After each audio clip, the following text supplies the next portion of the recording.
La lista que ha presentado el congresista Carlos Jiménez a Homeland Security de represores que viven en los Estados Unidos salió del proyecto represorescubanos.com.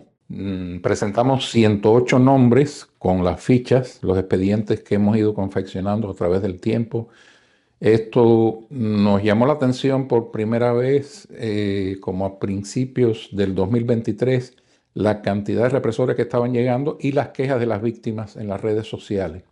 Y entonces empezamos a documentarlo. El hecho de documentar represores en Estados Unidos no era nuevo, había empezado antes, como a mediados del 2018, se hizo una conferencia de prensa y se presentaron dos policías, pero a partir de enero del 2023 empezamos a documentar esto más regularmente y se fue creciendo la lista. Primero presentamos 20, en agosto del año pasado presentamos 115 y en este momento ya hay 153. Nosotros hemos presentado 108, que son los más significativos, los que están mejor documentados, o sea que no puede haber, por ejemplo, una persona ya escribió para decir que él no hizo lo que se dice en esa ficha que hizo. Sin embargo, esa persona está documentada en un informe de Human Rights Watch. Su nombre como segundo jefe de la prisión de Guanajay. ¿Entiendes? Entonces, estos que le hemos dado al congresista Jiménez son, como te digo, los más sólidos, por decirlo así. El año pasado hubo una conferencia de prensa de represores con la participación entre los congresistas de Carlos Jiménez. De Carlos Jiménez, sí. Y se habló de presentar estos casos. No es hasta ahora que se presenta la lista roja. ¿Qué sucedió en ese tiempo? En ese tiempo lo único que sucedió es que creció la lista de 115 que dimos a conocer en ese momento a 153 que tenemos en este caso y que cambió la administración también. O sea, haberla presentado con la anterior administración no tenía mucho sentido porque recuerdo, por ejemplo, ellos han dictado condenas contra funcionarios cubanos, sobre todo después del levantamiento del 11J, y no los identificaban, no daban nombres, ni siquiera daban los nombres de las personas que estaban condenando.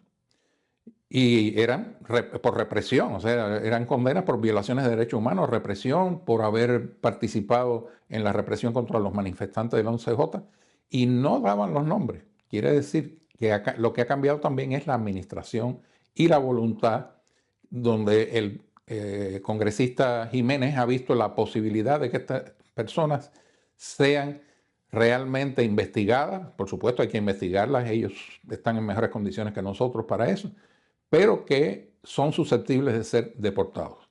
Sabíamos, además de la voluntad del congresista Jiménez, creo que es el que más se ha interesado en este caso, como tú dices, estuvo en la conferencia de prensa de agosto del año pasado, y lo que hicimos fue tratar de reducirlo al mínimo de los que pueden no tener argumentos para rebatirlo, ¿me entiendes?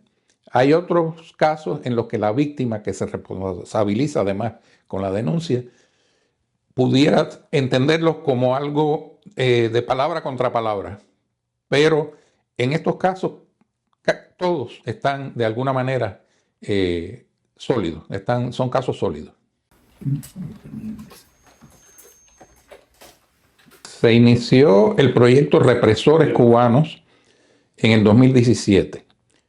Pero, o sea, la intención del proyecto es nombrar, exponer y avergonzar a estas personas en Cuba, tratarles de convencer de que dejen lo que están haciendo, porque están contrayendo una responsabilidad penal que no expira, y también tener un archivo de estas personas que son violadores de derechos humanos y que en algún momento tendrían que rendir cuentas a la justicia. Ahora, el punto de los represores cubanos en Estados Unidos comenzó en 2023 porque había muchas quejas de las víctimas en las redes sociales porque estas personas estaban llegando a los Estados Unidos. porque estaban entrando a través del éxodo por la frontera desordenado.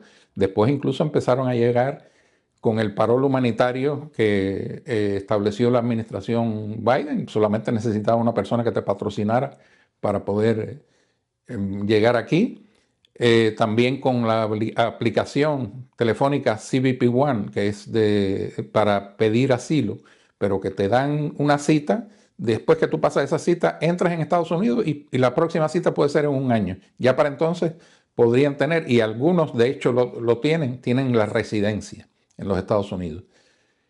Cosa que indica que además tienen que haber mentido en sus formularios de inmigración, porque todos los formularios de inmigración, tanto el DS-260, que es el último que tú llenas antes de venir acá, como los formularios para establecer la residencia legal I-485 y también el de la ciudadanía N-400, te hacen preguntas sobre si tuviste alguna relación con el Partido Comunista, si tuviste entrenamiento militar, si estuviste en alguna entidad militar o paramilitar.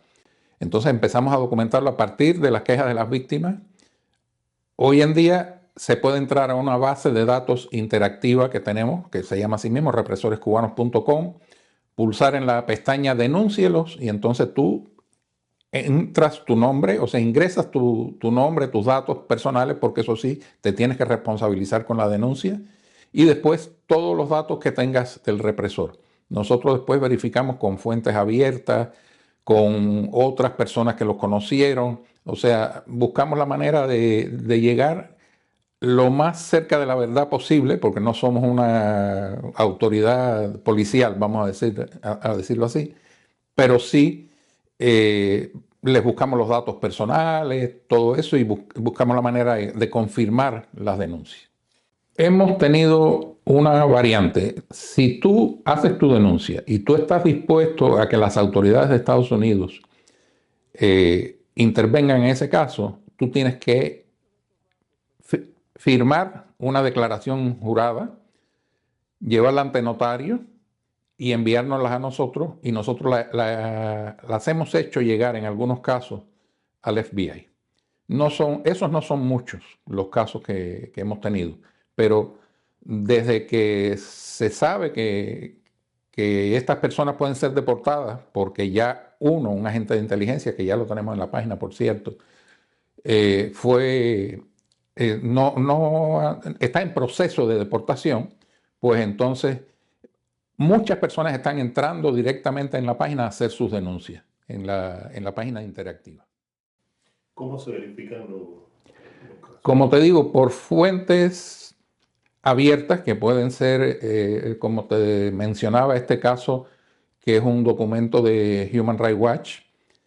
Las copias de sentencia de las personas que son condenadas a prisión dan los nombres, por ejemplo, de los jueces y fiscales, de los testigos, y estos son documentos también sólidos, son documentos que te están diciendo que estas personas participaron en la condena de algún cubano por razones políticas, que lo que más se cumple es eso, que es un crimen de lesa humanidad, la persecución por distintas razones, entre ellas las razones políticas.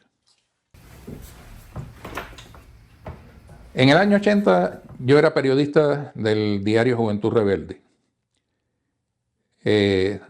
Después que Fidel Castro había invitado a los que no quisieran estar en Cuba a que se fueran, empezaron a golpear a las personas en las calles, a lanzarles huevos, a hacerles sitio a las personas que se querían ir, a los mismos que Castro había invitado a irse. Las cosas que yo vi me motivaron a escribir una carta sobre lo que yo consideré en ese momento que eran rasgos de fascismo en Cuba. Esta persecución de turbas contra personas indefensas me motivó a escribir esa carta. La carta cayó en manos del periódico Juventud Rebelde, donde yo trabajaba, y de ahí me llevaron al Parque Central, me hicieron un acto de repudio, me colgaron un cartelón, me dieron golpes. Después me llevaron a mi casa para que me siguieran dando golpes y salí vivo de eso, yo creo que porque hubo un accidente en el que, de verdad fortuito, en el que un taxi chocó con la multitud que me venía llevando tomado de las manos. En ese momento me sentí tentado a tratar de sacar a los que estaban debajo del automóvil, pero dos amigos míos que iban alrededor de la multitud me dijeron, mira, vámonos de aquí porque al chofer del taxi le acaban de dar con la culata de una pistola en la cabeza. Si te ven a ti, no te van a dar con la culata, te van a disparar. Entonces, esa fue la razón por la que fui preso. Estuve 2 años preso por esa carta. Bueno, después de 8 años en los que estuve haciendo todo tipo de trabajo en Cuba, repartiendo telegramas, ayudante de albañil, fumigando en las calles, y después me uní al Comité Cubano por los Derechos Humanos, pues llegar a los Estados Unidos me devolvió mi dignidad, me devolvió mi carrera, y he llevado una vida digna. Gracias a Dios, le estoy muy agradecido a este país por lo que hizo por mí y por lo que ha hecho por todos los cubanos a través de la historia. Es el único país que siempre nos ha apoyado a los cubanos contra la dictadura, ha sido los Estados Unidos. Yo no conozco que alguien de los que me reprimió a mí, que me echaron 2 años preso por desacato a la autoridad en aquel momento del comandante en jefe, yo no he tenido noticia de que estén aquí, pero me pongo en los zapatos de las víctimas, de las personas que fueron atropelladas por estos señores, y verlos aquí. Es como yo siempre lo comparo con cierta distancia con los judíos en Argentina que ven a un ex nazi, ¿no? Es un poco así. Y eso sí me motiva a darle a las víctimas el derecho que les corresponde a acusar a estas personas de los crímenes que cometieron o de las violaciones de derechos humanos, de los atropellos que cometieron contra ellos. Recibe las noticias en tu celular. En WhatsApp, envía la palabra Cuba al número 5255-4503-8331.